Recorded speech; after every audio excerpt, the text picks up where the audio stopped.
I hope everybody had a good summer. If you don't mind, as is happening way too often, may we have a moment of silence for LA County Deputy Ryan Klinkenbroomer.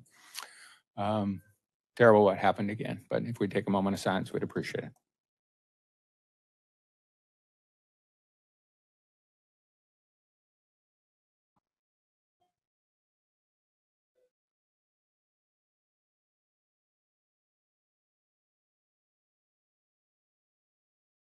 Thank you. Happening way too often. Nonetheless, thank you all for being here. We have a full house. Look forward to congratulations on promotions and service awards and moves and everything else. So thank you for that. To our Jewish colleagues and citizens, Happy New Year this past Saturday. I think if I looked at it correctly, it's year 5,784. So Happy New Year. And also to our Jewish colleagues and citizens, as part of the high holidays, we wish you to have a meaningful fast for Yom Kippur. So thank you. Picnic on Saturday, how many could attend? Anybody? Pretty neat. You missed it. Too bad. It was really, really cool. Hopefully next year you can attend, but thank you to all of those who participated in having that picnic. It was a lot of fun, and there was a lot of food and a lot of toys and a lot of extras, including a helicopter and a canine and everything else that the kids certainly enjoyed, I think, as the adults. So thank you all. And then lastly, this weekend is something called Pedal the Cause. Our police team, including the chief and Commissioner Schwerin and several others in this room. Captain Lawson, I'm looking at you. I know you and your son are riding. I'm trying to see who else is in here. Captain, let's see. It doesn't matter. Where? Laura. I didn't see him in here. So anyway, Laura's riding. Anyway, you have a team of 15 people who are riding anywhere from, I don't think anybody's doing the full century, but 66 miles, all to raise funds for cancer, and all that money stays here in St. Louis. So if you if you don't want to ride, we'd love to have you ride. But if you don't want to ride, if you can find one of those people on pedalthecause.org and donate to them to help us cure cancer, that would be wonderful. So with that, anything else? Pledge. Thank you. Missed it again. Pledge allegiance. Thank you. I pledge allegiance to the flag of the United States of America and to the republic for which it stands, one nation, under God, indivisible, with liberty and justice for all. Oh, I can't get that in my head. Yeah. Chief, I think we're starting out with service awards to get us going here. Yes, sir. I think those that are getting them today are here for you to call on. Wonderful. We look, one of the most fun things we as a Board of Police Commissioners get to do, which is to recognize service. So if you don't mind, we will call your name up, we will shake your hand, and we will congratulate you on your service bars and your certificates of service. And we will start out with a 45-year recipient, Captain Richard Lawson. His badge number is 1792, to keep that in perspective. He's been with us for 45 years, and he is the captain of the City of Benton Precinct.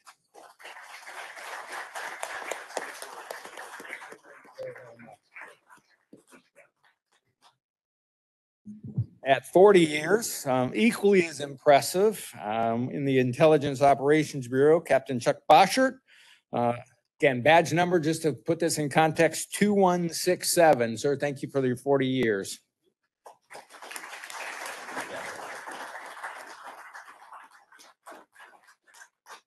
Moving all the way down to 30 years, Sergeant Vincent Wood in the Bureau of Drug Enforcement, 30 years.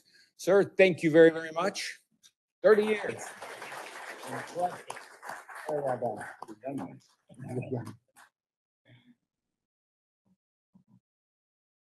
Some big numbers. We've got 5 in the 25-year category. In the Division of Special Operations, Lieutenant Colonel Jason Law. 25 years, sir. Thank you.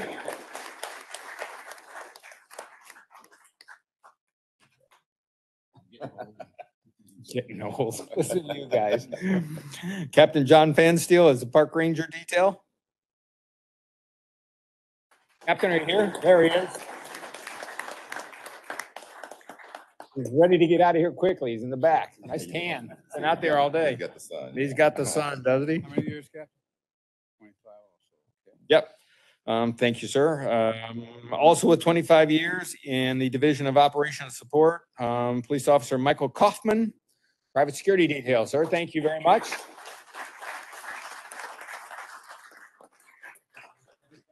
Thank you so very much. And in the last two, for 25 years in the Division of Criminal Investigation, Captain Timothy Ware, Drug Enforcement. Captain. Impressive, thank you.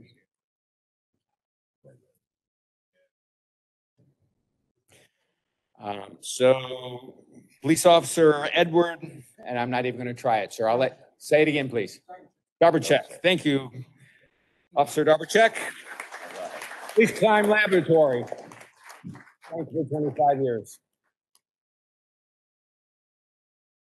Darbychek. All right, thank you. Moving to 20 years, Office of the Chief of Police, Lieutenant John Edgecombe, Police Contract Services Unit. Lieutenant Edgecombe is also riding in pedal. He's the one that wants to go Century, right? Sure. Congratulations on your 20 years. Thank you, sir.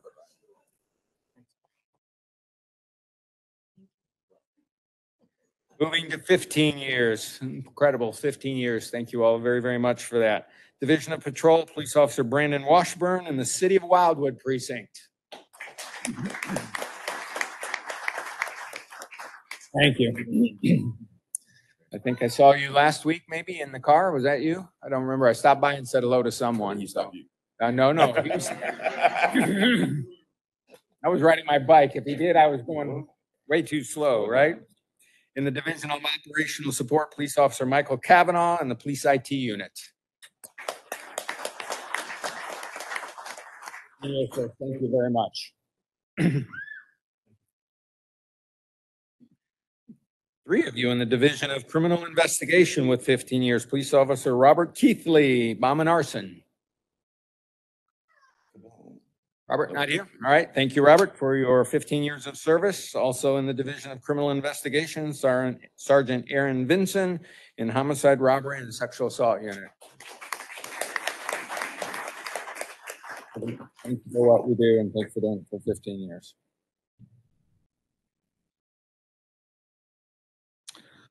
The final person in 15 years, also in the Division of Criminal Investigation, Sergeant John Bradley, Bureau of Drug Enforcement.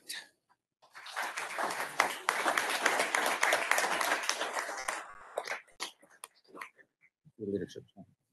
Years, amazing, wonderfully done.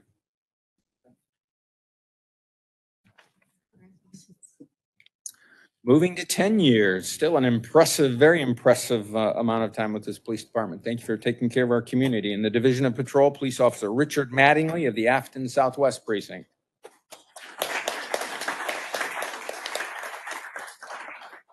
Awesome, Mattingly. Thank you very much.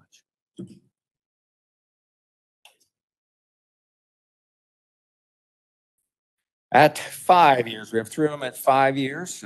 Thank you again very much for the 5 years of dedicated service to our community. Police in the Office of the Chief of Police, Police Officer Jamie Partee, recruitment and background selection. Jamie is also riding pedal to the cause. See, it's so cool.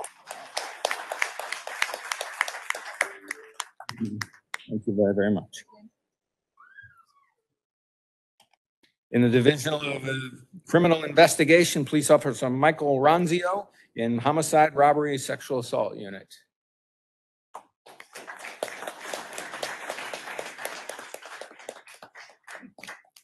No worries. Thank you very much. Thank you for all you do.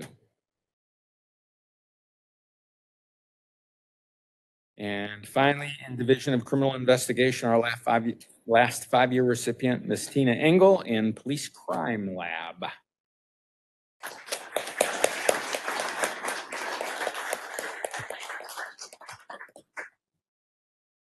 Yeah, thank you very much. To each and every one of you, I said it several times, but we'll say it one last time. Thank you for all your dedicated service to our community and our citizens. And doing that through this police department is pretty amazing. Thank you all very, very much. About 150 years of service in this room, just with those who were called. Pretty impressive. Well done. Thank you all.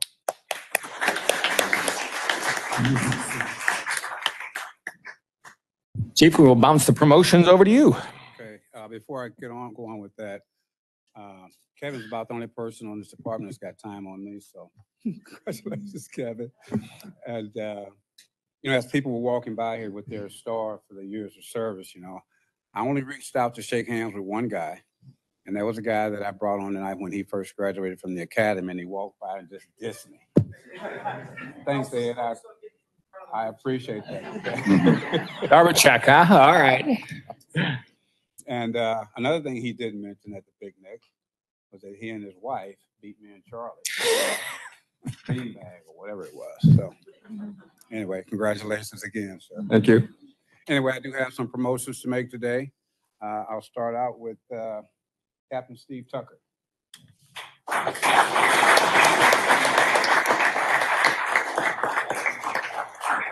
He's been promoted to captain. Steve were coming from the 3rd precinct. Yes. And going to the police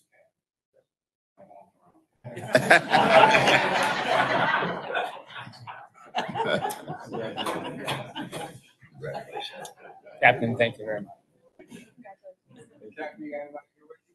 I do. My wife Marie and my son Jack.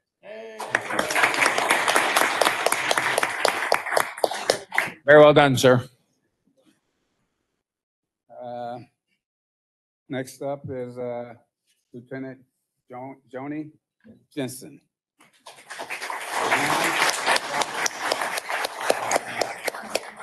Joni's leaving burglary and you're going to the captain precinct.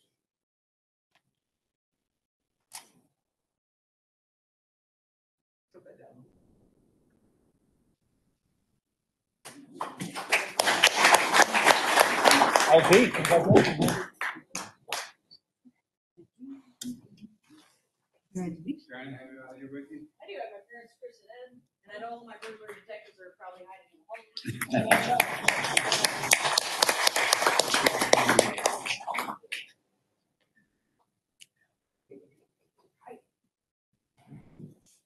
the Next up, being promoted to Sergeant, Sergeant Dan Schrader.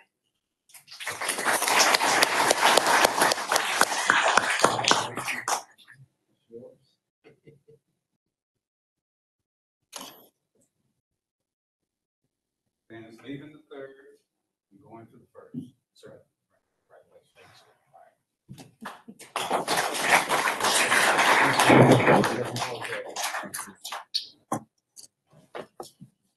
Hey, anybody here with you? I'm Dan. I better get me. My sister here. Thank you. And last but certainly not least, Sergeant John Bradley.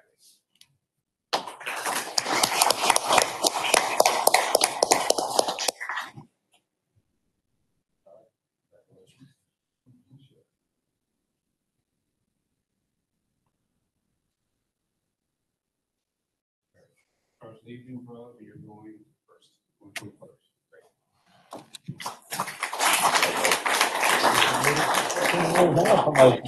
Nice one. Sergeant, anybody here with you? Yes, this is my wife. 2 of my kids. My mother-in-law.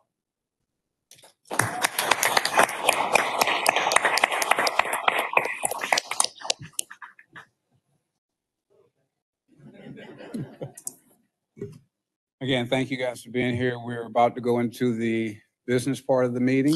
Yes, sir. So those of you who would like to stay and listen to all of the nuts and bolts of how we run a police department, you are very welcome to, particularly in this nice, warm, stuffy room. Those of you who would like to leave, you are more than welcome to. As you leave, we want to thank you for your support of our officers and leaders, and we're so happy for them and so proud of them. Thank you all very, very much. Run if you can. Run.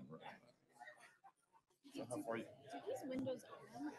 I have no idea. It would be nice, wouldn't it? My guess is not. Where are you planning on? Right? Oh, come and see. Audible be like, Another windows on this whole floor. and then I went to the other building. Yeah, none of us knew. Shell's Texas. Shell sent a text message. Oh, she said Texas morning. In the morning, I'm trying to. Yeah, I got you. I'm glad you texted me because I would have thought that I would have been over there with spot tickets. Ooh, my Christmas present. President, yes, indeed. Thank you. I wore my jacket. It's hot in here. It's a little warm. And then we have fans on downstairs. How you doing? All you miss were the certificates. we Yeah, but I don't like to do that, but haven't got to the award to the. just sailing right along and then all of a sudden all the traffic just. Oh, Oh, I got some. Thank you.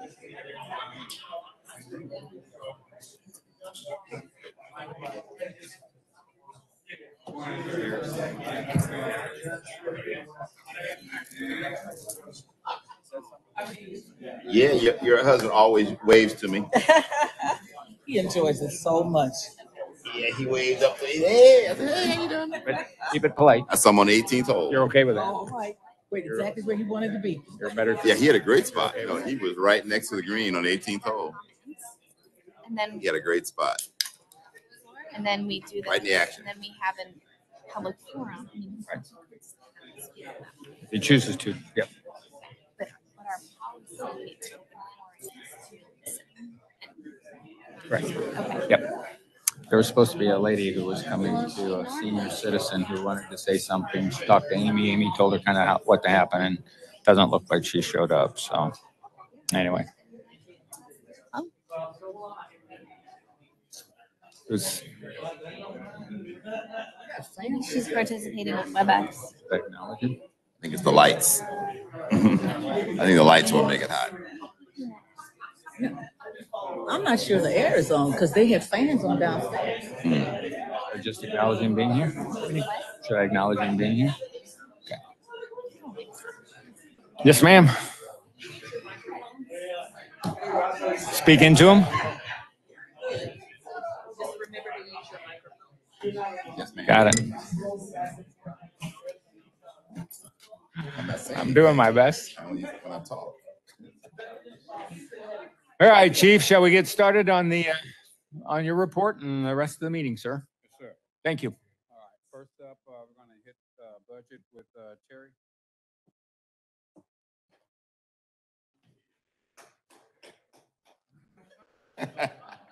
Please hold your applause. Yeah, thank you. Good morning. Good morning. I'll start with the 2023 budget. Things have kind of changed. They increased the retirement percentage from 23 to 32. So now in salaries and fringes, we are showing about $1 million short. I spoke with Paul yesterday, and he is going to present to council at the end of this month. And then they'll talk about doing an emergency appropriation in October. When you Wait, say increased percentage from 23 to 32, Yeah. what does that mean? So that means, so county government does all of the fringes and they come up with a percentage. They have an actuary come in and see if we have enough in the, I guess, coffers to pay, and they decided they weren't taking enough. So it's a percentage of salary.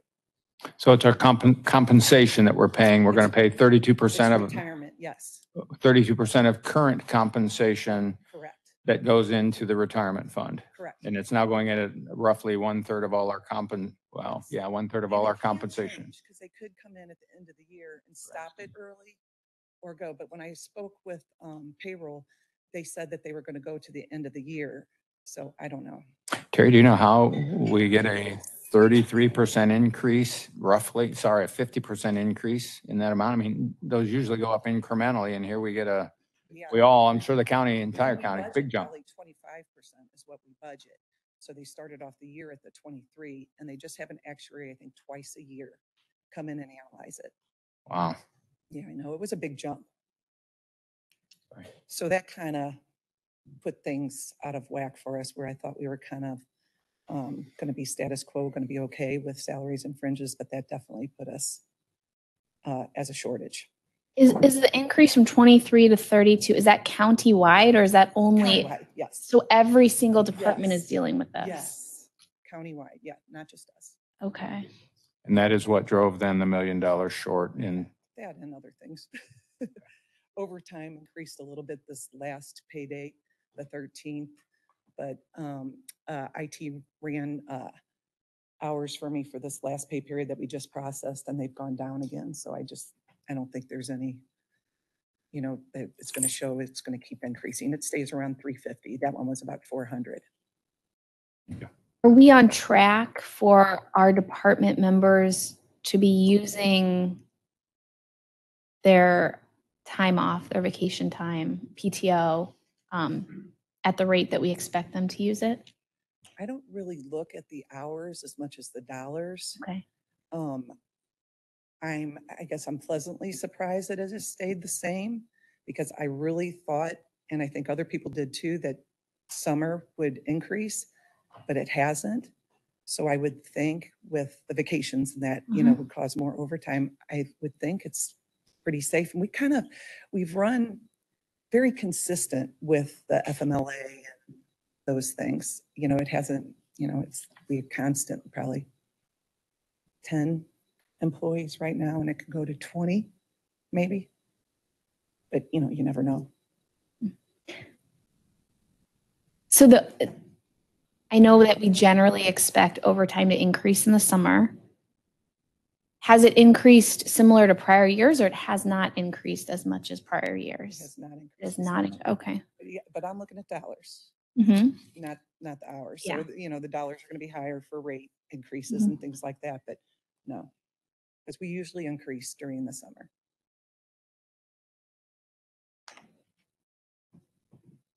But if you're looking at dollars and salaries generally go up, we'd expect it to go up. But we get a As well. raise like at the end of the year. Uh-huh. So then for the whole year, you just start looking at every pay date. Mhm. And you would see it increase on the pay dates during the summer. And it really has not. Like I said, the I see. average Okay. has really stayed the same. Even with 12-hour shifts. Mhm. So this- Okay, I said that about Paul. Okay, and then for the 2020, any more questions on the 23 budget? The only other thing I wanted to mention is fuel and vehicle maintenance. We do have a surplus in there. And I would think about 500,000. Are there any other accounts that have a notable variance? There will be, but I feel not anything as large as that. Those are usually our two largest, you know, that like last year we ran into trouble and had to get the emergency appropriation. So I guess, you know, we definitely bumped it up for the 23 budget. Now we have a surplus. But yeah, nothing else. Everything kind of balances itself out in the different operating accounts. Before you move to 24, so when you forecast year-end 23, what are we looking like from an overall budget standpoint? I think we're going to be short. By, I would say about 300,000, but I think we'll get the additional appropriation in October. So I think we will be okay. And they look at that, you know, pretty close, the budget office. I send them, it'll probably be next week or the week after, I send them my projections. And that's what they use. And they have me projected without that 7 million cut that they did, that council did. So they have me projected, so it looks like, I mean, we're a lot more short than what we are.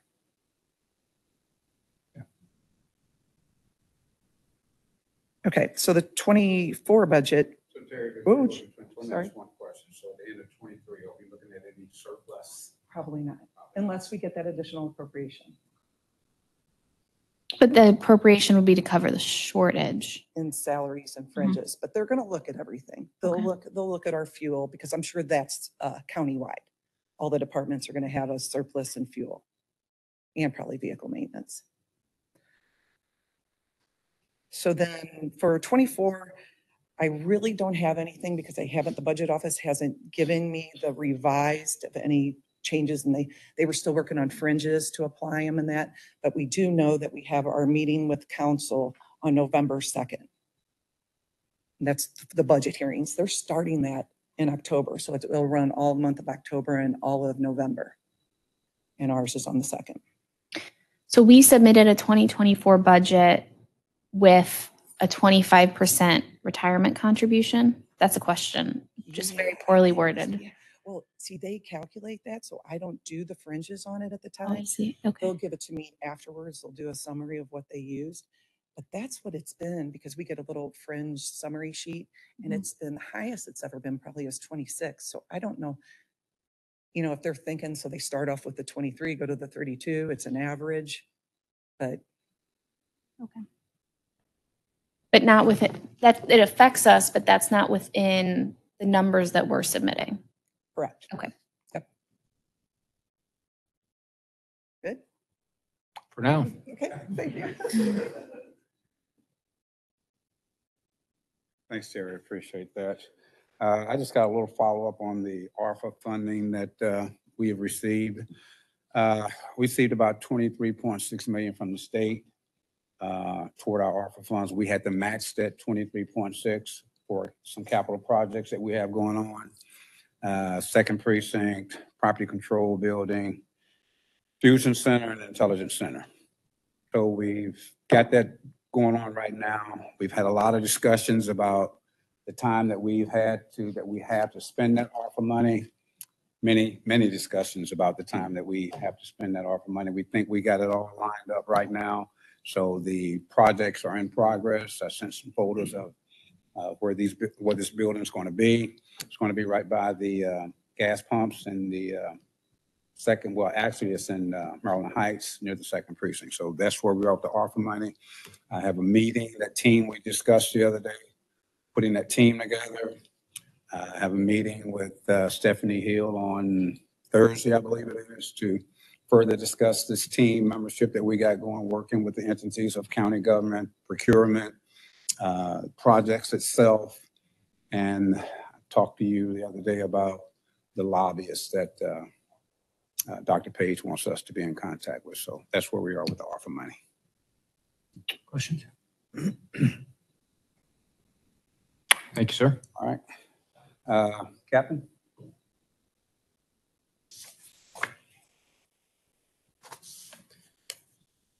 Thank you, Chief, and good morning. Good morning. Morning. So our crime statistics, I want to point out, obviously, we always put on this slide the August of 23 because this is what our numbers are through. I realize that it is now September. So for our notable events, our internal affairs BPS slide, not a whole lot stands out year to date, as we've discussed in the previous months. So when we start with citizen complaints, there was only one citizen complaint received in the month of August, resulting in that 33.3% decrease year to date. For internal investigations, 13 were received last month, resulting in the 9.2% overall decrease. Our uses of force obviously continue to remain high, but if you remember in January, we were about 125% over. Through March, we were right at about 90% over. So that gap has lessened to 28.6%, and we had 32 uses of force in August, which is less than both August of 2021 and 2022. About 70% year to date of all of our use of force have been from physical restraint. For our department vehicle accidents, we're up 10.7%. When we look at that, however, the good thing at least is that our employees on the preliminary investigations by BPS, the employee at fault is 31% year to date as compared to 42% year to date. So again, it's looking like more circumstances outside of the officer's control. Vehicle pursuits, again, continue to be up, but same as I mentioned the use of force where we had staggering high numbers in the early months of the year. We've continued to lessen that gap each month. The 72.7 that we're currently at, in March, we were 300% over. April, 166. May came down to 147. June, 113. And then last month would have been at about 93%.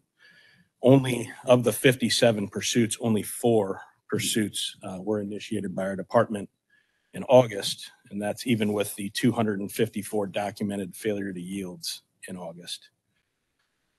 77%, so almost 80% of the pursuits year to date have begun in either the North County or Jennings precincts. And obviously, as we continue to look at these things, the VCI and the special enforcements that have been done here in 2023, a lot more than 22, have resulted, at least early in the year, in those numbers being higher. But as I cautioned back in January, February, March, everything sort of usually regresses back, and we're starting to see that. They were just so high and staggering in January and February we're still above the curve. Failure to yields, 2137 year to date. We go to the heat map here. As I said, 254 occurred in June. 56% of those failure to yields have been initiated in the 1st or 8th precincts. And then if you include the 4th precinct, obviously our busiest South precinct, that number is almost 75% of all failure to yields from one of those 3 precincts. So before I move into the next slide, are there any questions regarding anything from BPS?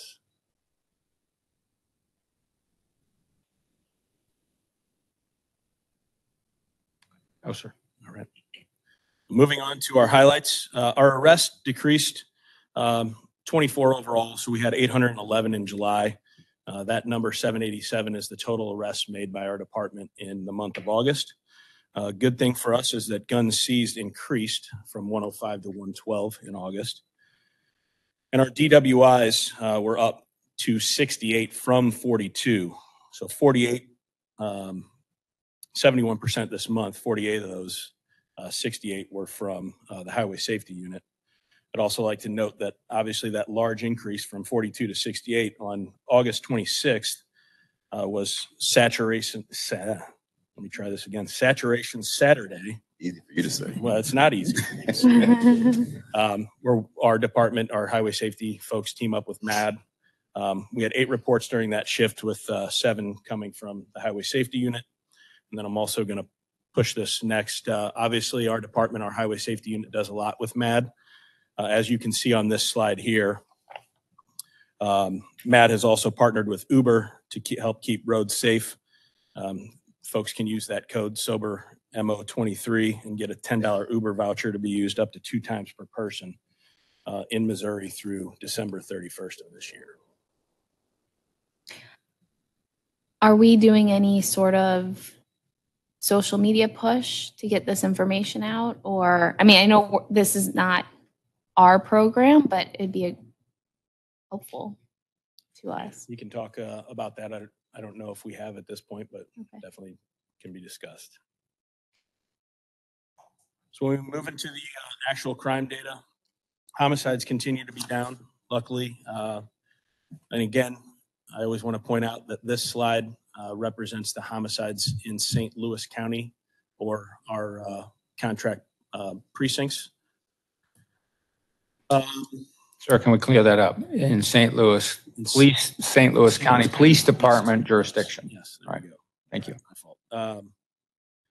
So again, down 28 year to date from 33. Nothing else that really jumps off. Our aggravated assaults overall are only up 2.9% from 996 last year to 1025. And I think most of the other things on this page have been discussed at length over the past few months. But if anybody has any questions about any of the specific numbers, we can talk about them. We touch on the human trafficking. I mean, that number is just substantial from 1 to 21. Percentage is irrelevant when you make that big of a jump. So again, I think in February, as around January or February, we had 19 of those. Those all resulting from just a few investigations. So that number looks large, but it's only been an addition of 2 in the past probably 6 months. So again, it's just, as the notes say here, there aren't 21 individual cases, but 21 charges. So for instance, there were 10 offenses listed on one single report from our special investigations folks. 8 reports total for those 21 offenses, and all of those have been handled by special investigations. So our homicide infograph, again, now this is homicides investigated by the St. Louis County Police Department's Crimes Against Persons. 6 homicides were investigated by our folks this month, 4 within St. Louis County PD patrolled areas, 2 within municipalities, 1 was Ferguson, 1 was Riverview. 39 homicides for crimes against persons investigated year to date, and that includes all the municipalities. Does anybody have any questions regarding any of that?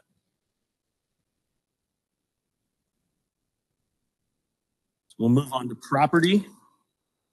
Our robberies with other dangerous weapons are up 100%, but again, we're working with small numbers there from 5 to 10. Strong arm robberies are up, but overall robberies only up 0.6%, as you can see, which is exactly 1 year to date, 161 to 162. The motor vehicle thefts, as I noted last month, we were finally down for the first time in almost 2 years. We're now down 10%. I think it was 1.2 or something percent last month. Down 10% compared to the 30th range in previous months. Obviously, the thefts of Kias and Hyundais began to rise around May of 22 and peaked around August and September of 22. So the next few months, those higher months will be reflected in the year-to-date totals, and obviously we will probably continue to widen that gap because the Hyundais and Kia thefts have come down, whereas in 22 in August and September, they were as high as we've ever seen them. So we were having an event, either had an event or are going to have an event. I believe it was with the, when was it? Excellent. Yeah. Excellent. So before you leave that, oh, go ahead. I was just gonna say, before you leave that slide, crimes against persons and crimes against property. Crimes against persons at the bottom line was down slightly, but in homicides, it was down significantly, right? So overall, reasonably good progression. And then when you go to crimes against property, significantly down 8.5% is a nice thing, even as you said, with others dangerous weapons being 10. But the larceny looks really good, as you mentioned, as does a motor vehicle theft. That's right. We move to society again.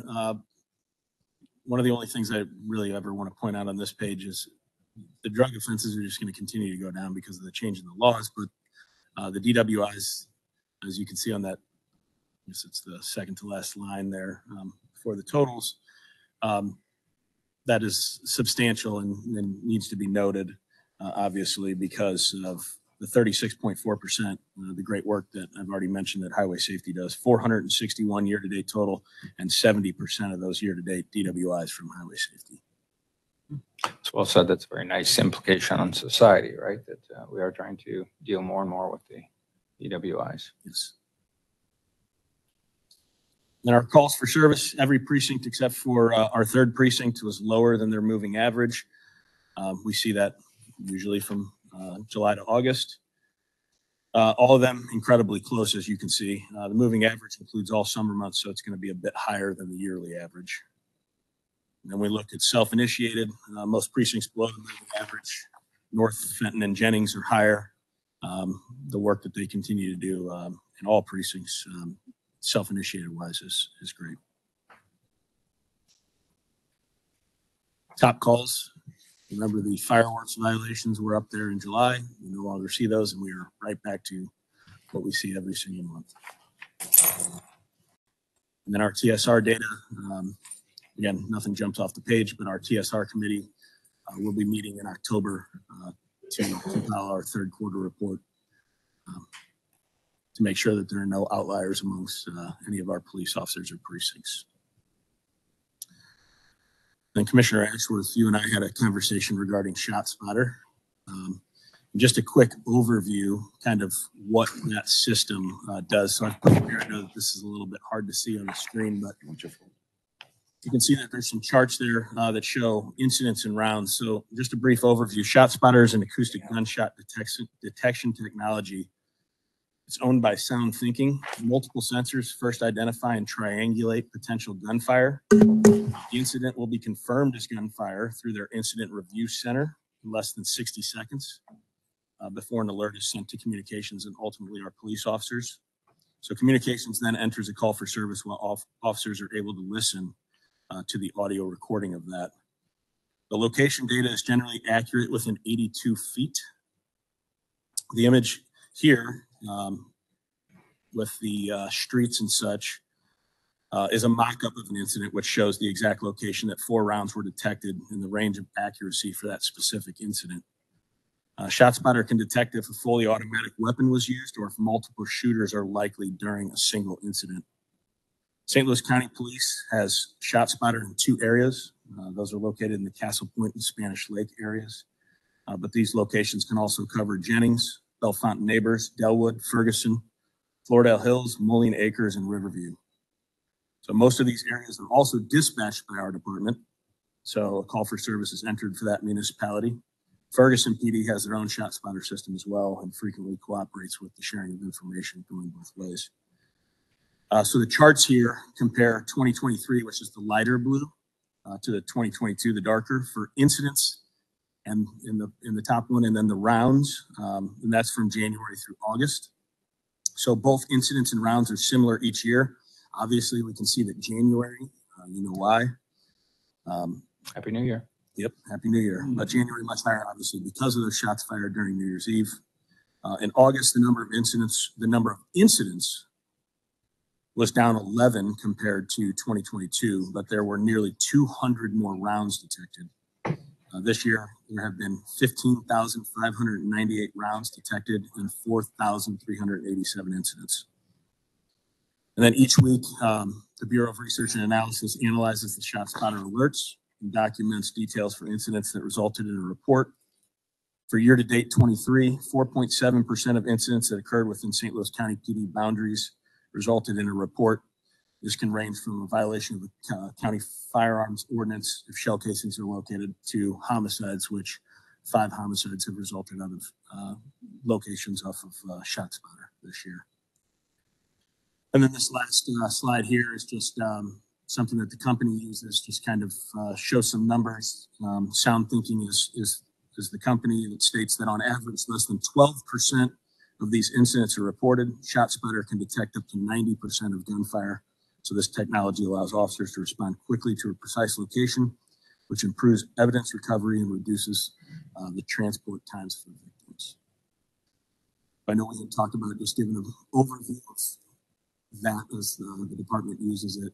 So that's the brief overview of ShotSpotter. Question. Yes. Great technology. If you had a magic wand, would you need one of these arrays anyplace else other than 2 we have?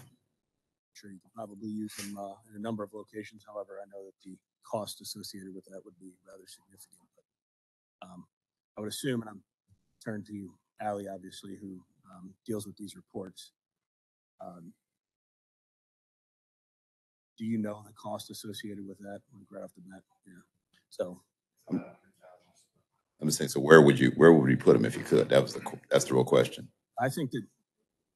Okay, here we go. Highway 70 and Lucas and Hunt. I like that area. Well said. So can we go back to the marketing side? Nope, the one you just had up. Sorry, I said go back, and I thought you'd already moved forward.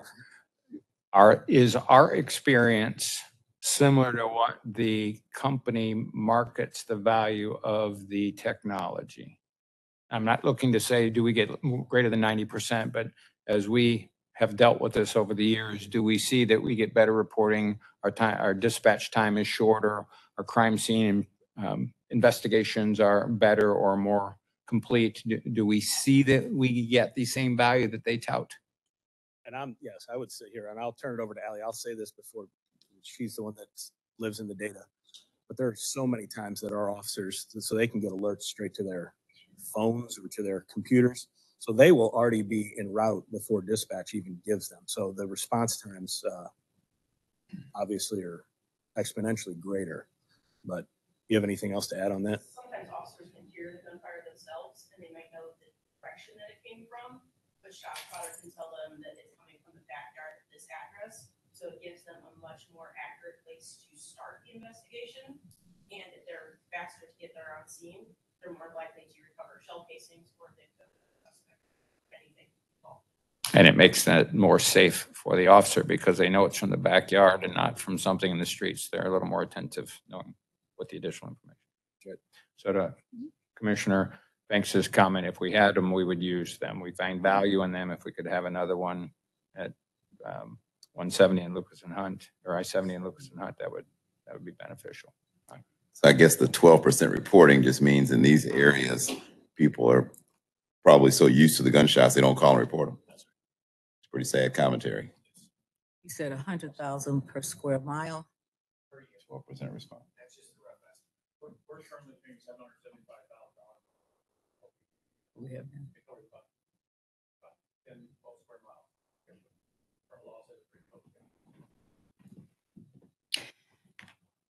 So you said the technology can help us distinguish between multiple shooters, multiple guns, and an automatic. Is there other data that the audio provides us, other than the location and the potential multiple shooters, that helps our officers be safer walking into a scene? Anybody have any? So that's how they tag, how the sound system tags the shot caller notification. They can say that it's multiple shooters, they can say that it's moving target, they can decide that and tag it before it's dispatched. And then the officers can listen to the actual audio. They agree, yeah, it does sound like two different weapons that are firing. Sometimes you can pick up sounds of like a car screeching off or maybe someone screaming, but usually it doesn't catch it. People talking or anything like that, or just catch up the other short fire. But they have tags on it. If we're going to get more from Abby, we need to call her up to a microphone. Thanks, Allie. Thanks, Allie. One more question, and I don't know who this is for, but Probably not me. does dispatch use discretion in deciding this is an incident that needs to be called out, or do they call every incident out? They dispatch every single one. That anytime we get an alert, they will dispatch it.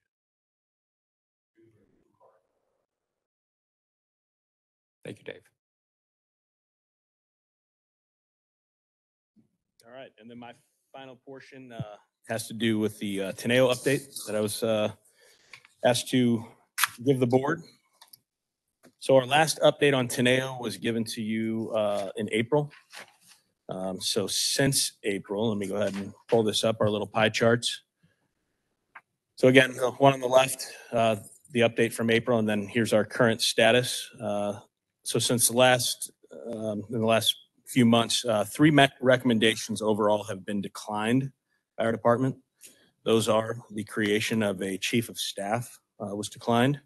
The creation of a fourth SRU squad was declined.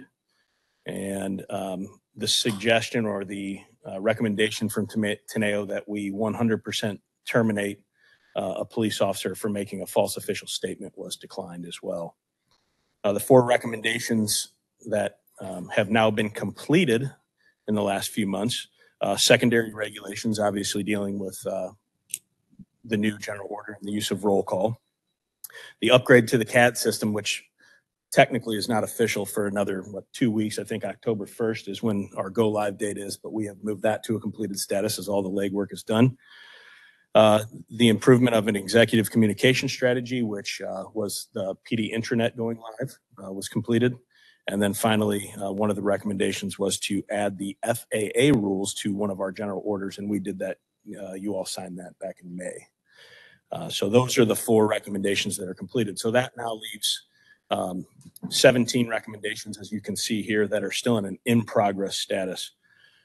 So I looked through all of these, and many of these recommendations have a direct crossover with the department's now new strategic plan, the next 5-year strategic plan. So Teneo recommendations such as, I'll just list a few without going into all of them, but prioritizing community engagement, doing a staffing analysis, the analysis of promotions and assignments, annual career assessment for all employees, internal and external satisfaction surveys, a workload analysis, and then another one is sharing real-time data with the St. Louis Metropolitan Police Department. These are all parts of the strategic plan that are currently being worked on by groups assigned to the strategic plan. So there are others that are still in an in-progress status that don't have that direct crossover. For instance, one of them falls in my bureau. It is to update the search and seizure policy, which we have been working not only with the FOP, the Executive Command Staff, and the County Counselor's Office to get that done, but there's no direct crossover. So that will eventually, once it goes to the board, the new policy will be checked off as done. But a lot of this stuff we've seen that we are working on currently, which would not only obviously satisfy the strategic plan, but also some of these outstanding Teneo recommendations. We're going to have to talk more about one of the declinations. We'll take it offline to have that conversation. Meaning the board will take it offline to have that conversation, but we may put one of the declinations back into the in progress mode. Yes, sir. That sort of overlapped with my question, which is when we decline these, do we have a very clear articulation of the reasons why we're declining? And I'm not asking for specifics. I'm just asking as a matter of process. Yeah, I would say absolutely. And Okay. obviously, I don't want to speak for the chief, Mhm. but yes. And that's my update. Thanks, sir. We'll look for another update, maybe right after the first of the year, see how we close out the year on Teneo. Okay. Thank you. Thank you. Anything else for Captain Shellman? Thanks, sir. Thank you, Captain. Appreciate a good report as usual. Update on human resources and staff members, Lieutenant Ostendorf.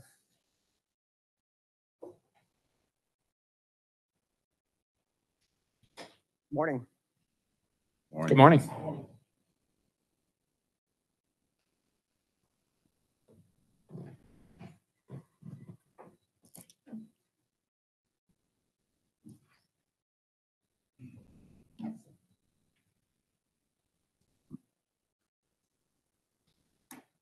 Logan did not get my PowerPoint that I sent him.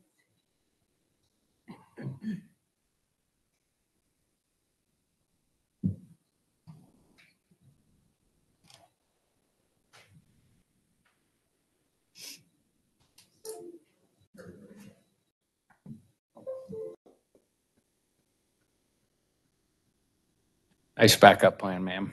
Yep, there it is. Got it right here. There we go.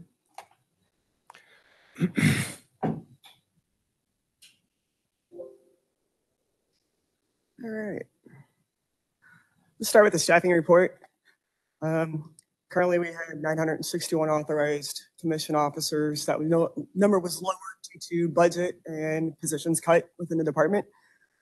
Actual number is 831, leaving us with 130 vacancies. That was as of the end of August.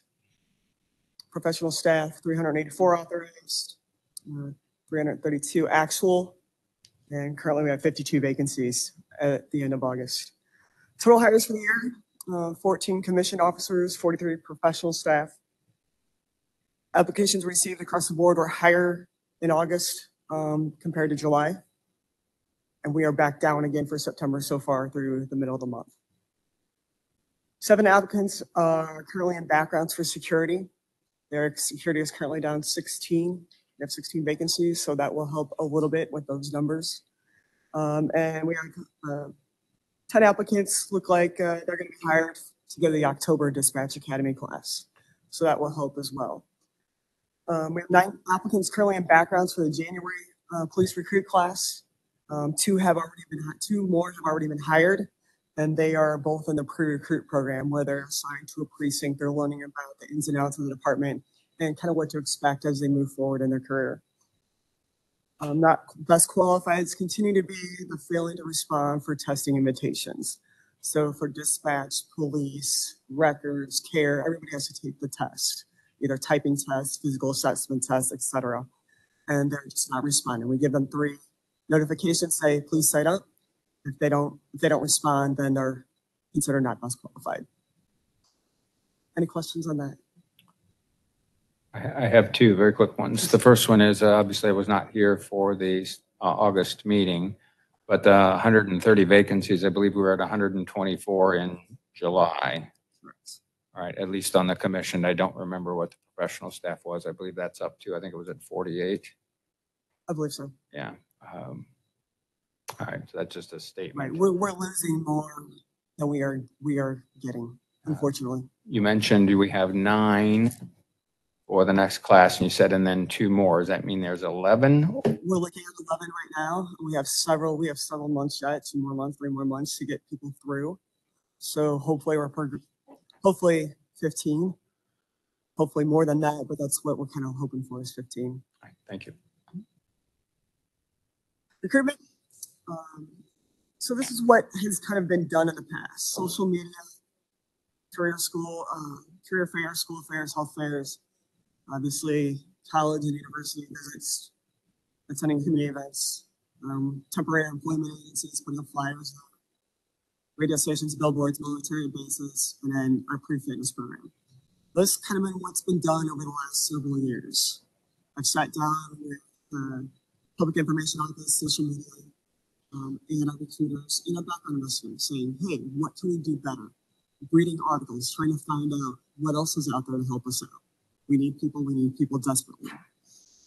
So the future, we put out our physical fitness assessment video. This will help, and has helped several people know what we're expecting when they come for their PT test. We've actually, in the last 2 sessions, we've had 4 in each session pass the PT test. And several said, hey, that video really helped me out. Now I know what to expect. Started doing Ask the Recruiter. So Officer Shelton will sit down with the viewer from social media, and they will ask, people can ask questions, and Officer Shelton will answer them. And tell me about this position in the department, or what is it really like being a police officer? Those type of things. It's had very good feedback, very positive feedback from that. We are fortunate to gain some money through asset forfeiture. So now we can spend some money for ads on Spotify and Pandora. Spotify is the younger kind of generation. They like that. Pandora is more towards the mid-20s, late 20s, early 30s generation. So we're looking to get those ads out there. Come work for us. We're working on a recruitment video and doing videos on each position within the department, marketing, care, security, kind of just a minute, 30-second videos that will say this is kind of like a quick day in the life of trying to get those out there. We've attended a military drill weekend recently that produced 2 applicants for police. So we're going to keep on doing those. And then end of service, Captain Morgan who brought this yet. That's when the military, at the military bases, those that are getting ready to exit, it's like one big group, go down there to be recruiting. Hey, you're leaving, you're done with your service for the military, why don't you come join us? So we're going to do that. QR codes and all our flyers, all business cards given out by the recruitment office, and those that are involved in the recruitment process, background investigators, myself. So we have QR codes. We're looking at that younger generation that is very into the electronics. We're looking maybe to do a job fair specific to our department. Hosting it maybe at the academy, or maybe on the street level downstairs. Something that each unit can give up somebody for a day, and people can come in and discuss, this is what you do in care, again. This is what you do in the crime, those type of things.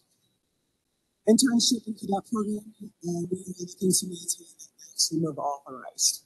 So I believe authorized 14 cadets. We're down, I believe, 4 positions right now. We're looking at that to authorize, get those back up to full strength. The same thing with internships. We gain a lot of people coming in the department from those 2 programs. Getting those full, keeping it at that maximum all the time will definitely help out as we move towards the future. Photographs of recruitment index. So our recruitment table used to be just a table with some brochures and our 2 recruiters. We've got pictures. We have a plethora of pictures in this department. We may not use them. They spark conversations about what we have available. But those on the table make it a little more appealing to those people coming into us. And then swag. Everybody likes free stuff. So we have purchased pens, lanyards, and color changing cups, all with the county police logo and with the website apply here and QR codes and some of those in the cups. Again, pitching towards the younger generation that's in college, getting ready to graduate and wanting to become police officers. Everything sparks conversations, like I said. Who doesn't like free stuff? Women in policing, October, we're going to hold that twice a year. One in October, and I believe we're looking at March or April to start doing that again. spotlight videos. We found out that there was an application tracking system that we use. We found out that we were able to upload a quick video, kind of like a day in life, to each of our open positions in the department. So somebody can click on that and go, oh, that interests me. I'll go ahead and click. And then come out in the spring, we're going to join the 30 by 30 initiative. So 30 by 30, the goal is to have 30% women increase by the year 2030. There are over 300 agencies across the U.S. involved. Missouri, Kansas City PD, Springfield PD, and Clay County Sheriff's Department. They've already pledged. Nobody on the east side of the state. We're signed up for Class 2, which opens in the spring of 2024. Then there's a short time between spring and summer that's open to sign up for. And then I want to do that earlier in September, and so early in August, and then everything closed down. So we have all the information in there, so that we should be notified that yes, we're open for you to pledge. Data is collected mainly demographics, how many officers you have, female, all that stuff, and then actions are addressed. What are you doing? What are you doing to help get more female officers in your department? For categories, recruitment, hiring, retention, and culture, and then promotion. They give a lot of recommendations and strategies and best practices are offered. And many of the state department has already implemented or process of implementing. The 12 weeks for females that are done after the birth of their child. Child care, the child care initiative that's going on. Women's care, women, after their baby, they have their privacy. We have those implemented. So most of the stuff that's being recommended by the 30 by 30 initiative, we've already implemented or getting close to finishing up those implementation processes. It's an ongoing initiative, and it's in reevaluating its own phases. So your first month, you give, or first quarter, I should say, you give them all the package, give them all the data that you have. 6 months, you reevaluate that, you give them all that new information. And then after a year, more information, and after 2 years, more information. So it's basically a constant building on what we're giving them so that they can help us with good feedback. Maybe you should do this, or maybe we suggest this. Kansas City Police Department, they involved as of June 2023, had 15% of their commissioned officers are women. They're a larger department than we are, but they've been involved in stuff like that. I've been trying to get in contact with a couple of their people. Unfortunately, my emails have fallen on deaf ears. Not to say I'm not going to keep trying. Sales County, right now, we have 121 women commissioned officers, which to me, it seems low, but we're also losing members, and members aren't as high as what they have been in the past. And what's You said 120. 129 females. Oh, 9. It's about 15% when you look at our numbers. Exactly. So we're looking good. I believe that we can reach that goal by 2030, have 30% women, especially if we can brand our department as being part of this initiative, and also putting out there and recruiting events. Hey, this is what we have to offer you as a female. Maybe not right now because you're 20, 21 years old, and maybe in the future when you're late 20s and early 30s, you can start a family. And the key there to me would be the recruiting, the hiring, last the retention and culture and promotions is a key reason why females would come to work for us. I like where I work and I have an opportunity to do more. Yes. Questions as you move on, just a couple, 3 of 1. Thanks for getting us involved in the 30 by 30.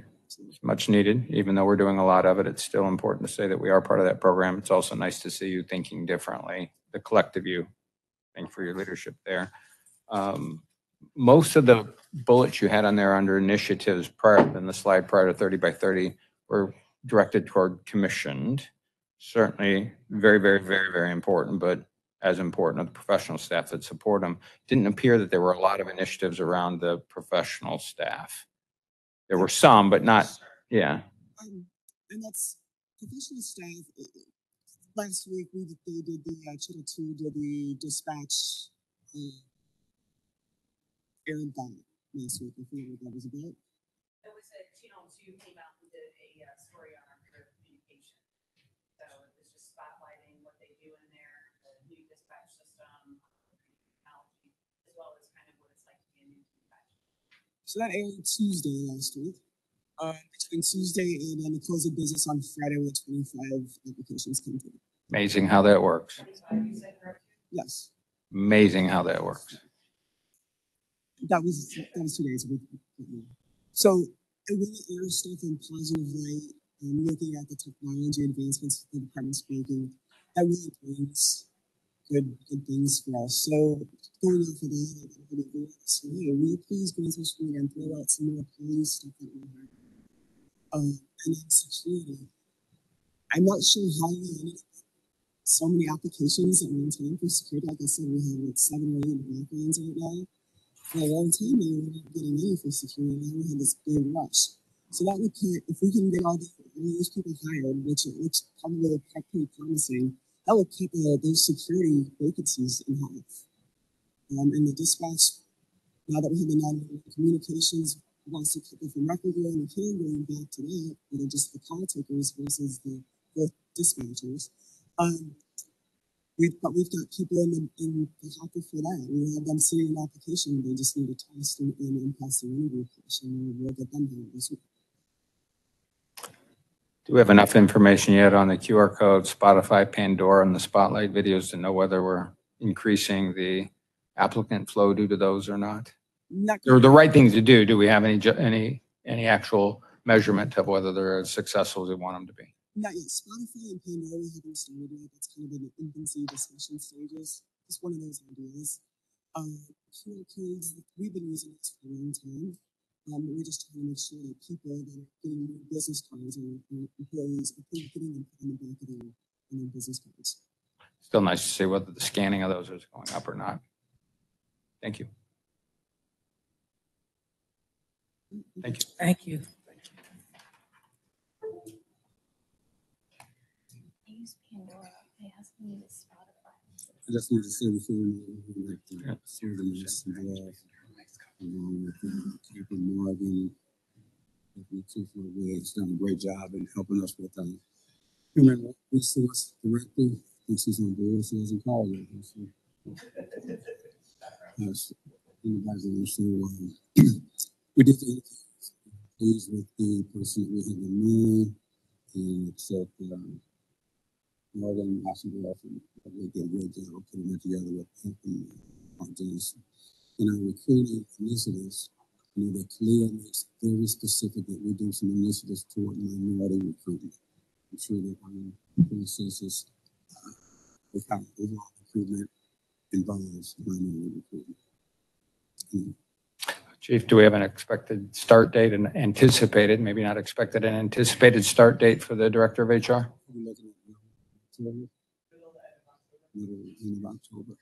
So another 4 to 6 weeks. All right. Thank you.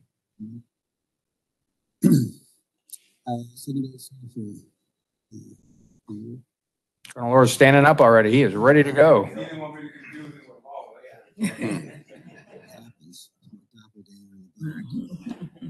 Thank you, Chief, members of the board. You heard Captain Shulman mention the fact that this was one of the 10-year recommendations, so we implemented a secondary software product as part of revamping the policy that took place. I think we went live at the 3rd week in June with the roll call software. So we implemented a new policy. We implemented the software program. We basically had a month of a transition period, which is not to say that we weren't monitoring secondary during that month, but essentially in July, we allowed officers to kind of transition over to the new roll call software. So we had a policy in place, but we had a backup system if officers weren't able to get up and running quickly. However, so since that's happened, we have approximately 408 officers signed up within the secondary program. We have 121 clients. From August 1st through September 18th, officers have worked roughly, let's say 10,200 hours of secondary, which is what's tracked in this, in the program. So it does give us, the program does give us a much better real-time feel as to what officers are working, how much they're working. Not that we couldn't collate that data from the older system. This just gives us a quicker real-time picture of what's happening. Overall, the feedback has been relatively positive. Occasionally you have an operator error here and there, but overall the product has been good, I think, for the officers, for the ease of use, in addition to for management to be able to double check and to kind of track if we need to track some kind of secondary employment. So overall, I would say it's been very, very successful. Just a quick thank you to Lieutenant Ostendorf and Ms. King, for their assistance on the HR side of it. Obviously, if you're in a limited duty status or you're unable to work, that requires a little bit of back end going into the system and suspending an account or activating an account. So I appreciate their help. Captain Shellman, Miss Jacqueline Lamb were instrumental in getting this program up and running. So a shout out to them as well.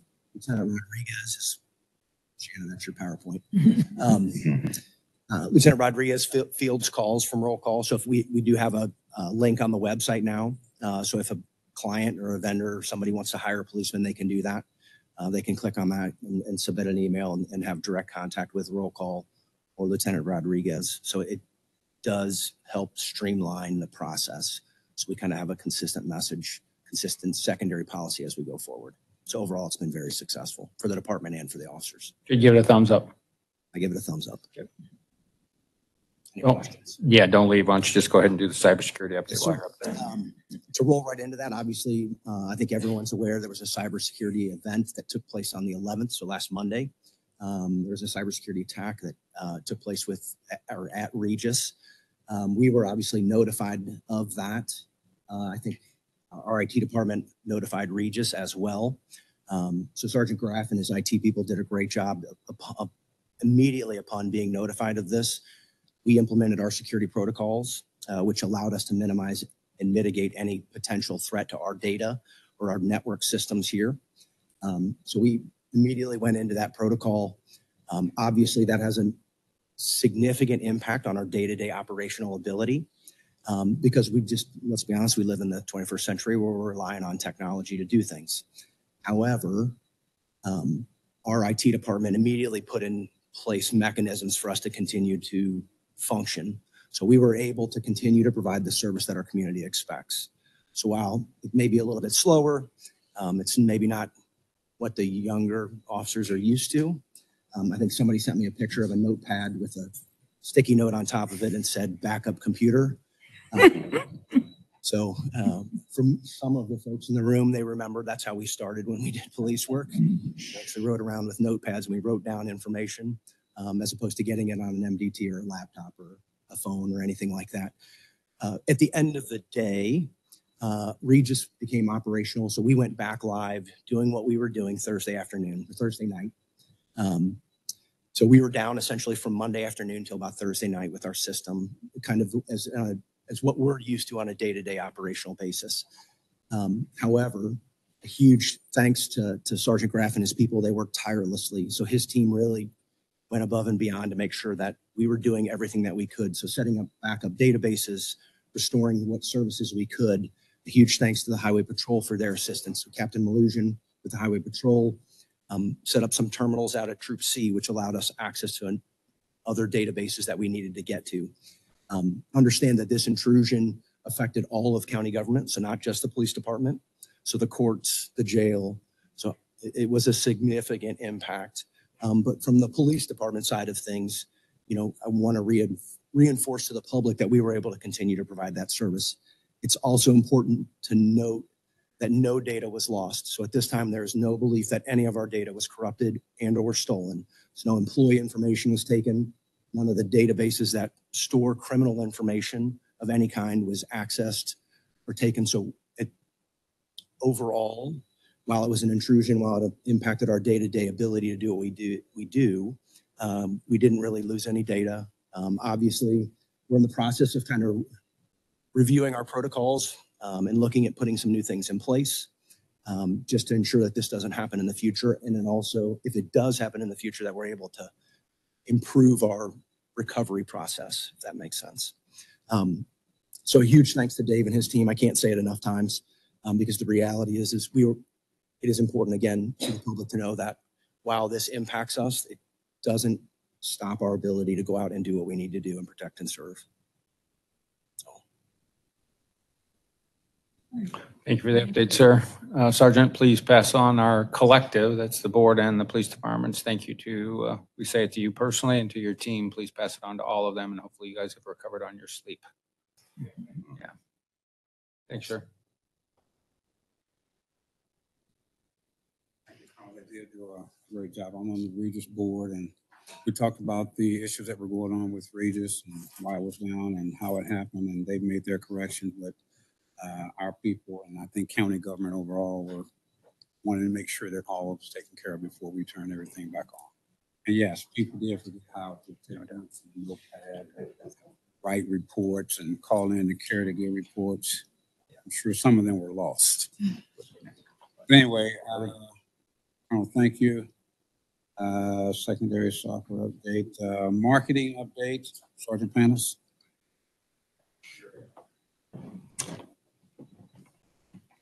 Good morning. Good morning. Good morning. I just want to provide a brief update. I was in front of you guys back in July and gave you a little overview of the program that we're working with the marketing company on, the rebranding of our department, which will help with recruitment as well as community engagement, perception, that type of thing, just to kind of bring anyone up to speed who didn't hear me back in July. So where we are right now is with the community surveys. We were in the process of distributing those. The marketing company was at the time. That is now hopefully complete. They're accumulating all the data and they're putting together an analysis. And once we get that information, we're going to determine at that point if we've collected enough community surveys. We want to make sure we have a broad demographic of our county. We want to make sure we represent, all walks of life so that we have a good idea of what the perception is out there and what we need to do moving forward. If we are complete with that stage, they will put together what's called a style guide for us, basically telling us what our rebranding should look like. Maybe phrases that we should use with recruitment, things like that, that will pick the community's interest and improve the perception of our department within the community. So that's what we're looking at right now, and that's kind of the update. What questions do you have? Timeline on that? We're looking at a couple of months. It depends on whether or not we have enough surveys collected. If we're good with that, then we'll roll into, we're looking at probably November-ish for a style guide. If we need to go back and do more surveys, then it's probably going to delay us a good month or two. Because like I said, that's very important that we have good data to evaluate what we're doing and what we need to do moving forward. Do we have the plan or strategies for making sure that we're getting responses and quality responses? We're not actually distributing the surveys. We've sent out some links early on to help the marketing company. But the marketing agency is actually they're out doing hand-to-hand surveys at various locations and events throughout the county. So they've been doing this all summer. So there are links to do it online that have been distributed, but I think most of theirs are going out in hand-to-hand paper copies. So I think we'd like to see the summary and the conclusions of the survey data, right? I personally don't want the data. I would love to see what the conclusion and summary are. And the board would echo that. Absolutely. Have implications beyond just recruiting. Oh, absolutely. And like I said, this will branch out into community engagement, to several different aspects of control, You said that. everything. So yes. Thank you. Okay. Thank you.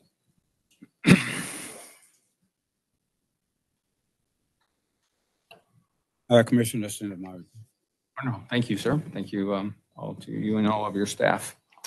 Next topic on the agenda is the approval of the minutes from the meeting of August 9th, 2023. May we have a motion to approve the minutes from August 9th, 2023? I move that we approve the minutes from August 9th. Second, any further conversation on the August 9th, 2023 meeting minutes? All in favor of approval, please say aye. Aye. Any opposed? Very good. Letters and communications. Incoming communications, we want to acknowledge the receipt of Councilman Trackas's letter to the board and to the police department on illegal gaming and gambling devices. We're in the process of reviewing the issue, looking for a comprehensive solution that includes but is not limited to the police department. So now that we've already begun that process, thank you, Chief. and that we have sought some and are continuing to receive some legal guidance on the issue. So, thank you. Anything else from an incoming communication standpoint? Anything from an outgoing communication standpoint? Any old business? Any new business other than contracts? All right. Once we get through new business, we will also have the opportunity with the public forum. And then we will determine what next steps look like, new contracts after new contracts and revisions to general orders. All right, with contracts, we have 18 contracts. They are all related to the CMPA, the St. Louis County Municipal Police Academy. These all have been recommended for approval by the board. With the board's permission, we will move those into 3 groups of 6, just so we can keep track of them and ask any questions. Sounds good to me. Wonderful. The first contract is a professional services agreement with the City of Richmond Heights. It is a contract for the assignment of 1 police officer to the CMPA. The City of Richmond Heights will reimburse the St. Louis County in the amount of the employee's salary throughout the contract term, including payment of direct benefits and overhead. The term of the agreement is upon execution through December 31, 2023. At a cost not to exceed $117,327.58. Second agreement is a professional service agreement with Vista Law Enforcement Training and Consulting, LLC. It is a new contract for an instructor to teach a program entitled Missing Person Investigations on October 9th, 2023 at a cost not to exceed $1,000. The third is a professional service agreement with KFD Training and Consulting, LLC. It is a new contract for an instructor to teach a program entitled Lockup, Police Training, Immediate Control Tactics for Narcotics Officers on December 15th, 2023 at a cost not to exceed $9,500. What did I say? Sorry. November 15th, 2023 at a cost not to exceed $9,500. Thank you, Commissioner. The fourth is a professional service agreement also with KFD Training and Consulting, LLC. It is a new contract for an instructor to teach a program entitled Law Enforcement Active Diffusion Strategies, leads 3-day law enforcement active de-escalation strategies with implicit bias instructor certification on November 8th, 2023 through November 11th, 2023 at a cost not to exceed $9,730. The fifth is, a professional service agreement also with KFD Training and Consulting, LLC. It's a new contract for an instructor to teach a program entitled Use of Force Concepts and Analysis on November 7th, 2023 at a cost not to exceed $4,500. And sixth, professional service agreement, again with KFD Training and Consulting, LLC. It is a new contract for an instructor to teach a program entitled Use of Force Concepts and Analysis on October 10th, 2023 at a cost not to exceed $4,500. May we have a motion to approve these 6 contracts for the CMPA? I move that we approve these 6 contracts for the CMPA. Second. Thank you. Any further discussion on these 6 contracts? All in favor of approving these 6, please say aye. Aye. Any opposed?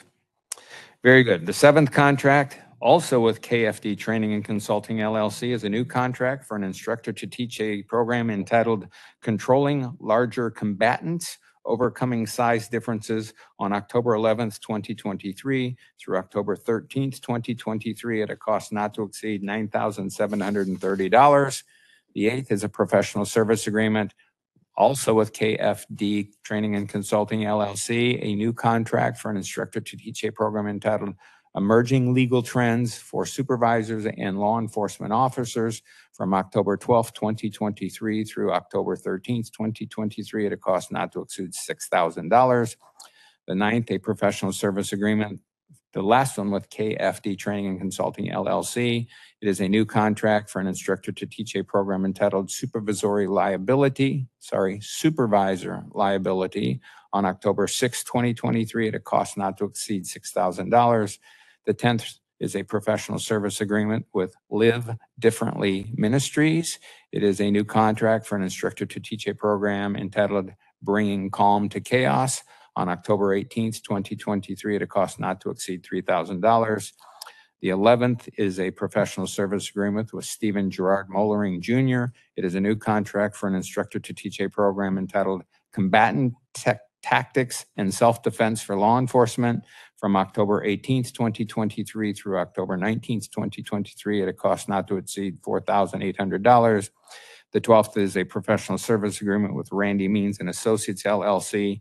It too is a new contract for an instructor to teach a program entitled Constitutional Policing from October 23rd, 2023 through October 24th, 2023 at a cost not to exceed $5,000.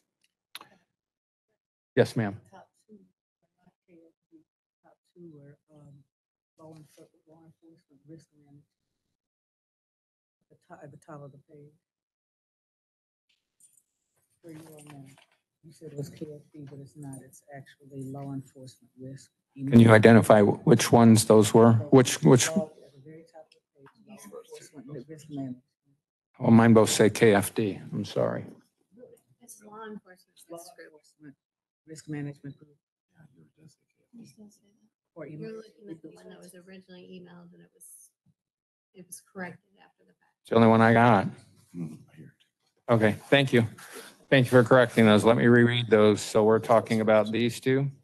Let me reread those then. Thank you, Commissioner.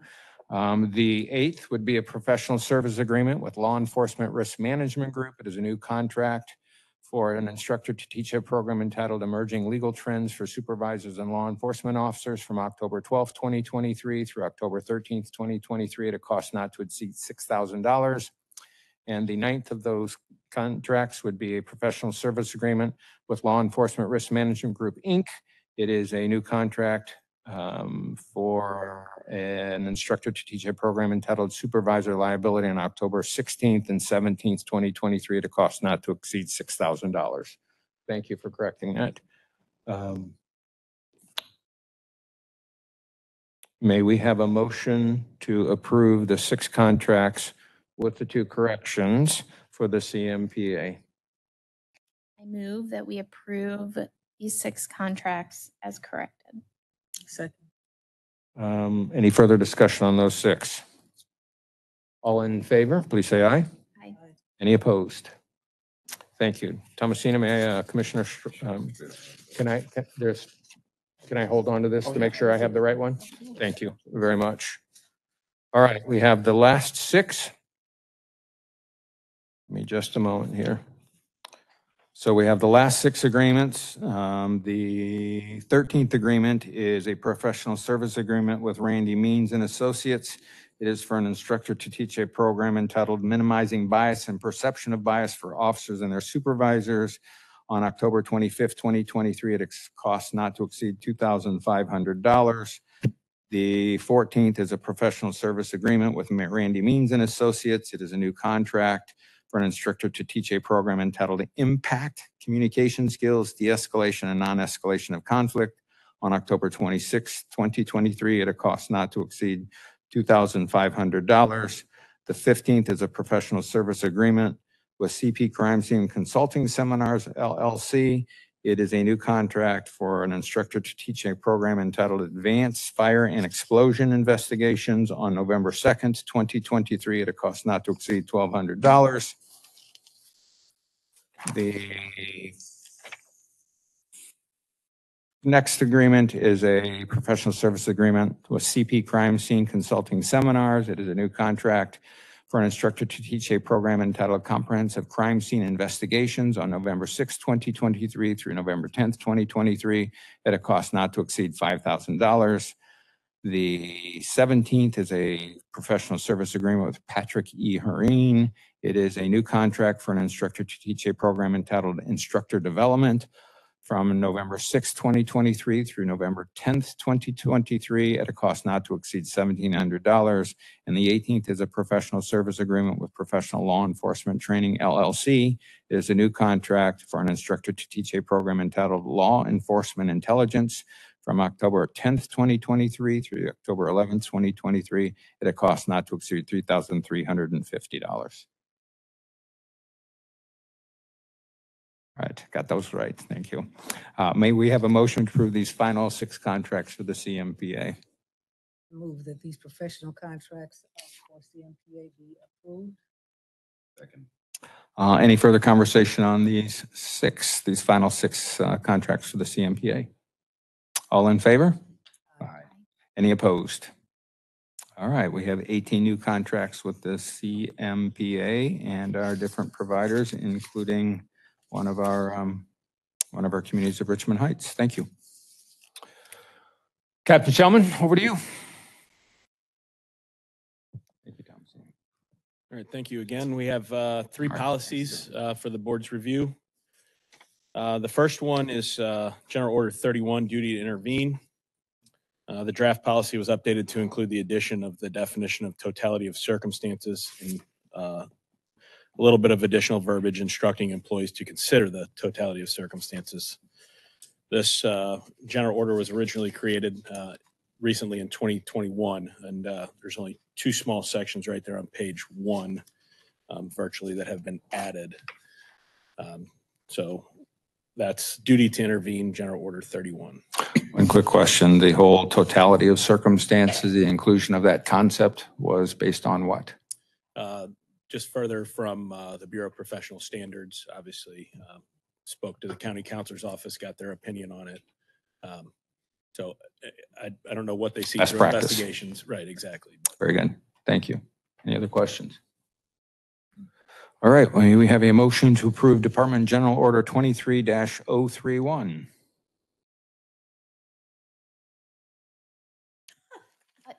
I'm sorry. Yep, she does have a question. Hold on. One question, and it's not a bolded word, but in section 4A2, where it talks about the commission supervisor's responsibility upon receiving notice of the incident, the language says, and look to no higher authority to investigate the alleged misconduct as mandated in, and it refers to another general order. Yes. Look to, what does it mean, look to no higher authority? If I'm a sergeant, I initiate that investigation. I don't go to my lieutenant or my captain. I see. Okay, so they're maintaining my responsibility. responsibility. Got it. Absolutely. Okay. If any supervisor on our department that knows of misconduct is responsible to initiate that. Okay, as opposed to if it's involving outside employees, that supervisor is going to notify the highest ranking person on the scene From the outside agency. from the outside That's agency. correct. Okay. Thank Yes. you for clarifying. Now I'm ready. Good. Any other questions? We have a motion to approve General Department Order 23-031. So moved. Thank you. May we have a second, please? Thank you. Any further conversation on General Order 23-031, duty to intervene?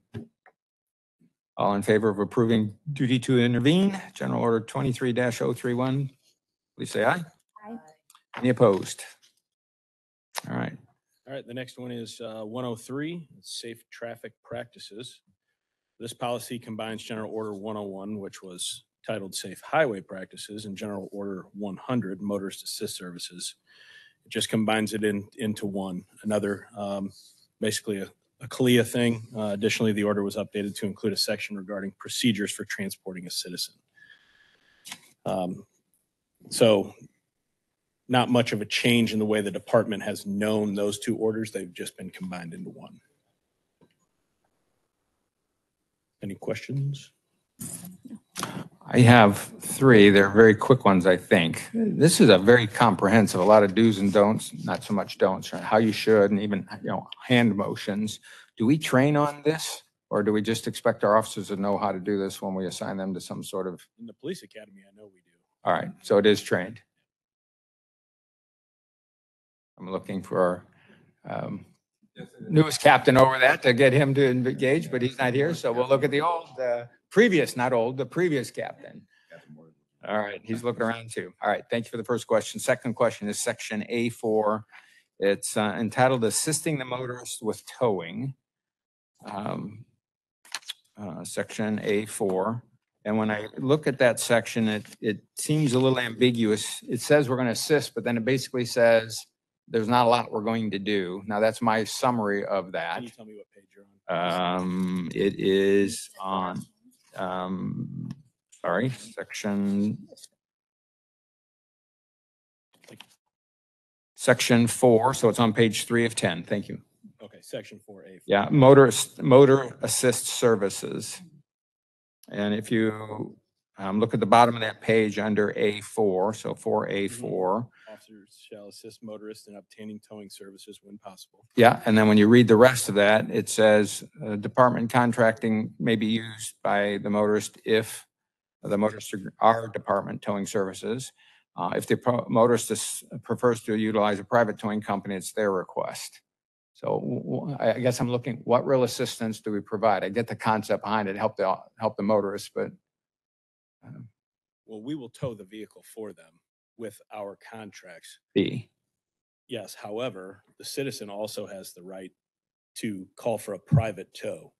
And so Now, it's- go ahead. Go ahead, I'm Nope, sorry. please. In circumstances where there would be an emergency, major roadblock or we will also call for that tow. So if a citizen wants to call for their own private, we will allow that. However, we're calling for our tow as well because All we right. need to get the vehicles thank you. moved out of the roadway immediately. So I didn't understand that. So that's the assistance. We're gonna get it moved one way or another to prevent further.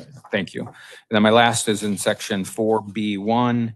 It's more of a comment under roadway hazards. It says that the officer will basically take ownership and identify engineering deficiencies. Now, they don't say that, right? But that's inherently what it's saying. I just thought that was an interesting expectation of engineering deficiencies. I assume that means well, I won't make any assumptions. What does engineering deficiencies mean? Well, here in the county police, we're all rocket scientists. Obviously, electric signals, things of that nature. Then it would be the officer's duty to at least notify dispatch to get the proper, county highway, MoDOT, somebody up and running to get those things. All right, because it talked about lights and those Sure. types of things earlier, so I wasn't sure. All right, thank you. Yes, sir. Interesting choice of words. Any other questions on GO 23-103? All right, may we have a motion to approve Department General Order 23-103? I move that we approve Department General Order 23-103. I second that motion. Thank you. Any further conversation on 23-103? All in favor of approving General Order 23-103, please say aye. Aye. Any opposed? All right. All right. Third of three, sir. And last but not least is 23-126. It's the lethality assessment program. So most of the information, almost all of it, contained in the order was currently in a special order.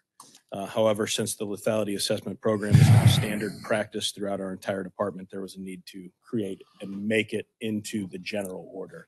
So again, same thing as the others. From a practical standpoint, our police department has already been doing this because the special order dictated that they will.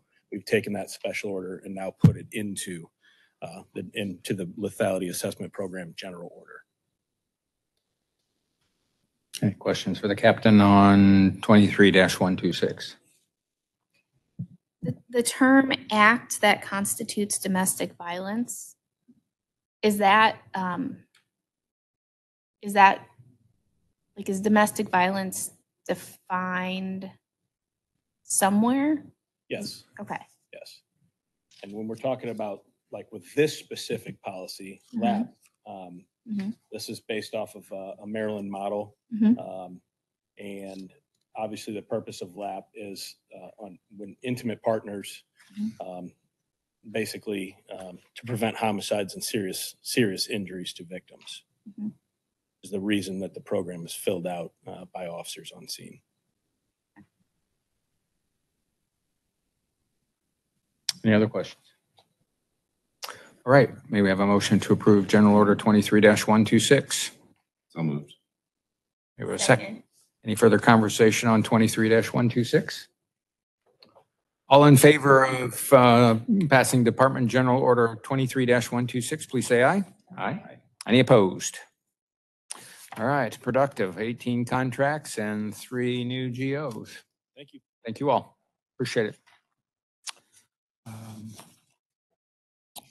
Public forum. Backus. Thank you, Chairman. It's always a privilege to appear before you. I'm glad I came today. Obviously, I came because the letter was on the agenda, but it was very edifying and a very informative meeting. And I hope members of the public appreciate all that goes on, both with your commission, but also within the department. I'm going to just talk briefly about the letter. And if you have questions, I'm happy to answer them. I sent it because we have a serious problem in the county, in the state for that matter. And it needs to be addressed. Obviously, I've come to the conclusion that Jefferson City is not prepared to do what it needs to do in that regard. So, as my letter stated, I believe we have enough authority on the books right now to begin citing these illegal operators and trying to get some handle on, I'm just going to call it what it is, illegal gambling. The most disturbing thing about it, to me, is that it not just affects, it targets the very people who can least afford to spend their resources in this type of enterprise. So the idea that we can't regulate it, we can't enforce what I believe are valid constitutional and statutory authority allows what amounts to a predator to continue to prey on the least of us. So that's what prompted my letter, to encourage you, to encourage the police department to do what it can to begin to write up these folks. If they think they've got a legitimate legal defense, fine, then let's have the courts decide it. But the idea that they can continue to generate hundreds of thousands of dollars, maybe more, within the county is anathema to me. And that's what prompted my letter. And so I appreciate your taking it serious. I appreciate you guys looking into it further. I apologize to the chairman. I did not follow up on your email. I apologize for that, but my schedule is such that I dropped the ball on it. So my apologies to you for that. Thank you. But I'm here. I'm happy to answer any questions in that regard, if you have any. And if not, that's fine too. Thank you, sir. We appreciate you coming, first of all, caring for the people that you care for, and secondly, bringing it to our attention. We're grateful. And if I could, just two more things before I leave, or one more, that occurred to me when I was sitting here in Captain Shulman's presentation on crime. And it didn't get a lot of attention, but I'm going to focus on it right now, and that's human trafficking. It is the most pernicious, evil crime extant today, worldwide. In fact, there are more people trafficked today, effectively enslaved, than there were globally 160 years ago. So we can't and shouldn't take it lightly. I don't believe that the police department here does. All I'm saying is we just can't have it as a statistic.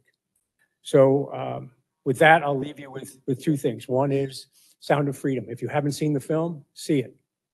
And the last, and I want to encourage you to Google it, is a young lady's name, Sage Blair. Thank you. Thank you. Thank you. Thank you, Councilman. Thank you for all your words and comments, passion. Anything else from a public forum? All right. The Board of Police Commissioners may vote to go into closed meeting for legal advice and review of claims and lawsuits involving the Police Department, Section 610-0211 RSMO and Sections 114-020.11 SLCRO, discussion of employee and personnel matters, Section 610-0213 and 13 RSMO and Sections 114.020.13 and 13 SLCRO, discussions of security measures and investigative information that, if disclosed, has the potential to endanger the health and safety of an individual or the public, Section 610-021-18A, RSMO 114.020.123 SLCRO, and discussion of operational guidelines, policies, and specific response plans developed, adopted, or maintained by the department for use in responding to or preventing any critical incident which has the potential to endanger individual or public safety or health where the public interest is in non-disclosure outweighs the public in disclosure. Section 610.021.18D, RSMO, and 114.020.121 SLCRO. Amy, we have a roll call motion, please, to approve a motion to go to closed meeting, please. Oh, So you said that. I'm going to make the motion to go into closed meeting. thank you. May we have a second on that motion? Second. Thank you. Amy, would you do a roll call motion? Yes. Yes. Commissioner Hassler? Yes. Commissioner Schwerin? Yes. We are in closed session. Thank you.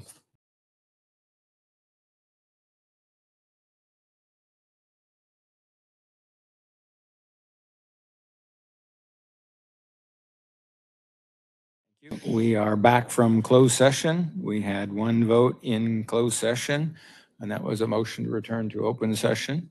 Unfortunately, forgive me that Commissioner Hassler had to step out, so she was not part of the vote. So the vote was 3-0 to return to open session. Anything else? All right, I think Move that we adjourn this meeting. Second that. roll call vote, please, Amy? Commissioner Ashworth? Yes, Commissioner Banks? Yes. Commissioner Schwerin? Yes. we are adjourned. Thank you all very much.